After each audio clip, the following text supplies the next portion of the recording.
আলাইকুম। আমি আসাদুজ্জামান জামানদারি, সভাপতি ভেদরগঞ্জ উপজেলা যুবলীগ। আমি আগামী উপজেলা পরিষদ নির্বাচনে ভাইস চেয়ারম্যান পদে চশমাকার প্রার্থী। আমি আসলেই আহ, ব্যাপক সাড়া পাচ্ছি। উভয় অঞ্চলের লোকজনই আমাকে স্বতঃস্ফূর্তভাবে ভালোবাসে। আমার কাছে কোনো শহর এবং আসলে বলতে কিছু নাই।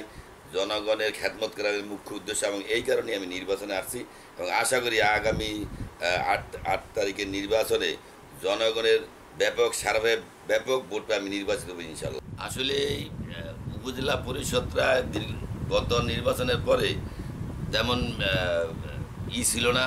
আমি একটি পরিচ্ছন্ন উপজেলা গঠন করতে চাই। জনগণের সাথে যাতে একজন উপজেলা চেয়ারম্যান, ভাইস চেয়ারম্যানের সাথে আত্মা এবং আত্মীয় সম্পর্ক থাকে, সেই ব্যবস্থা আমি করতে চাই। এবং সর্বস্তরের জনগণ, আমার কাছে সরাসরি বলতে কিছু নাই, উভয় এলাকার জনগণের সাথে সম্পৃক্ত হয়ে এলাকার উন্নয়নে, সার্বিক উন্নয়নে কাজ করার অঙ্গীকার আমি করছি। সবার কাছে ওয়াদাবদ্ধ আমি দিয়েছি। ইনশাল্লাহ আগামীতে সবাইকে নিয়ে মিলেমিশে একটি আধুনিক স্মার্ট উপজেলা গঠনে আমি সার্বিক কাজ করব বলে আশা রাখি।